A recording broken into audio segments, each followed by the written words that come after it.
Faire partie d'une famille est quelque chose de très important. Une famille biologique, bien entendu, avec un père, une mère, des enfants, des frères, des sœurs, mais aussi une famille spirituelle qui peut être l'église ou une confrérie, peu importe, mais de sentir que l'on est entouré, que l'on est soutenu, que l'on peut à notre tour soutenir ou entourer ceux qui nous entourent est quelque chose d'important. Mais pour autant, les liens qui nous unissent peuvent parfois être plus forts au travers d'une famille spirituelle qu'au travers d'une famille physique, biologique. Et c'est peut-être ce qu'a ressenti ou vécu Jésus, un jour qu'il se trouvait en train d'enseigner. Le texte que nous lisons se trouve dans l'Évangile selon Matthieu, au chapitre 12 et au verset 46 à 50, et il est écrit que Jésus parlait encore à la foule quand sa mère et ses frères vinrent et se tinrent dehors, cherchant à lui parler. Alors c'est intéressant le positionnement de la mère et des frères de Jésus, parce que ils ne se trouvent pas avec la foule en train d'écouter Jésus, mais ils se trouvent dehors. On a l'impression qu'ils arrivent et qu'ils sont là pour rencontrer Jésus. Alors on pourrait entrer dans des suppositions de savoir pour quelles raisons ils ne se trouvent pas à l'intérieur. On sait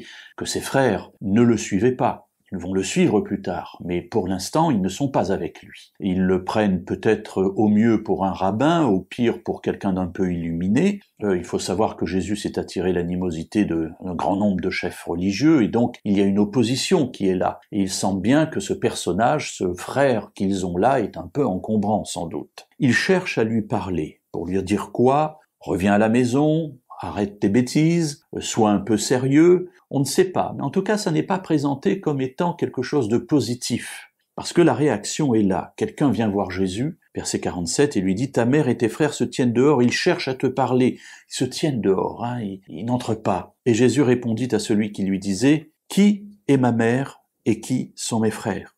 Puis il étendit la main sur ses disciples et dit « Voici ma mère et mes frères. » Alors on pourrait dire « Waouh !» Quelle claque la famille a dû se recevoir, ressentir en entendant cela. Mais Jésus ajoute quelque chose d'intéressant. En effet, quiconque fait la volonté de mon Père qui est dans les cieux, celui-là est mon frère et ma sœur et ma mère. Et sans doute, Jésus a-t-il voulu dire cela, bien sûr, pour les disciples, mais aussi pour sa famille, pour ses proches, pour ses liens du sang ou du demi-sang, pour dire, en quelque sorte, à sa famille, eh bien, si vous voulez vraiment être mon frère, ma sœur et ma mère, il vous faut comprendre quelle est la volonté de mon Père et l'accomplir.